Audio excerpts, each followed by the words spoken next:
Well, good Sunday morning. Hope you had a great week last week and are off to a good start this week. Welcome to another episode of the I Am Sayings of Jesus.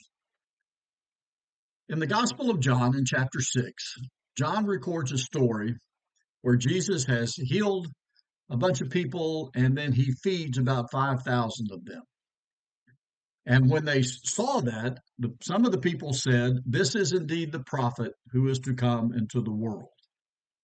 And Jesus, perceiving then that they were about to come and take him by force to make him king, Jesus withdrew again to the mountain by himself.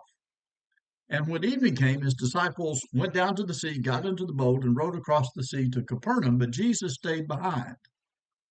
And then a little later, Jesus is walking on the water, and they see they see him.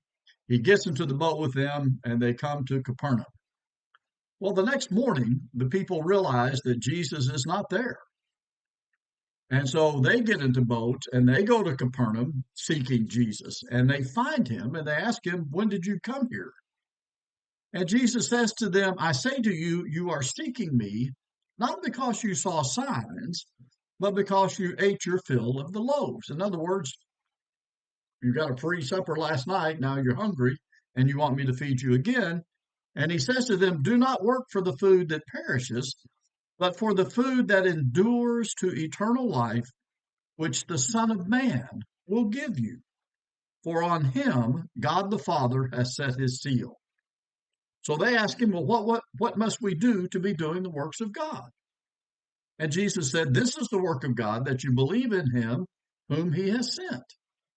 So they said to him, "Then what sign do you do that we may see and believe you? What work do you perform?"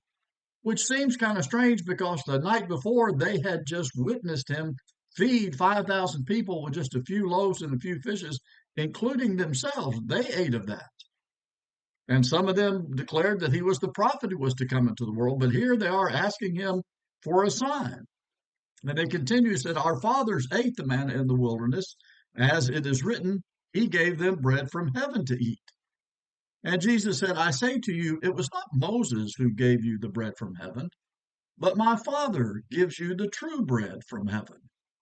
For the bread of God is he who comes down from heaven and gives life to the world."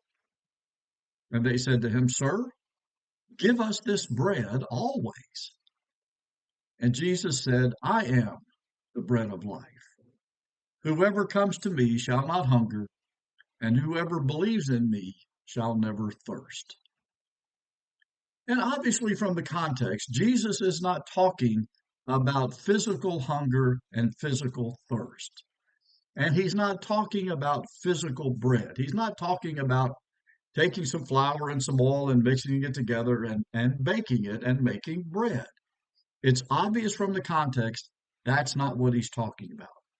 So, what is he talking about? Well, in verse 33, he says, "For the bread of God is he who comes down from heaven and gives life to the world." Jesus gives life to the world. There are people who are simply going through the motions of life. They've fallen into a routine, if you will, and their life does not have much, if any, meaning or much, if any, purpose. They're just kind of going through the motions. Some of the figures of speech that we may use from time to time is, they're just mailing it in. They've gotten in a rut. They don't know. They don't know what life is all about. And maybe the trials and the tribulations of life have just beaten out of them any meaning and any purpose in their life. True life comes from Jesus. If we are in a proper relationship with Jesus, our life will have meaning. Our life will have purpose. And that meaning and that purpose is to do the will of our Father, to do the will of God who created us. And when we do that, when we set about, as the Apostle Paul wrote, to present our bodies as instruments of righteousness, then it doesn't matter what kind of work we are engaged in. to earn a living, if you will, so that we can eat and drink. Whatever we're doing will have meaning and will have purpose. And without that proper relationship with Jesus, no matter how much money we make, no matter how big our house is, or how many houses we have, or what kind of car we drive, or how many cars we have, our existence here on this earth will be without meaning and will be without purpose. So get to know Jesus. Spend time reading about Jesus, talking to Jesus, praying to Jesus, thinking about Jesus, building a very deep and intimate relationship with Jesus, because he is truly the bread of life. Well, I pray that you'll have a great week.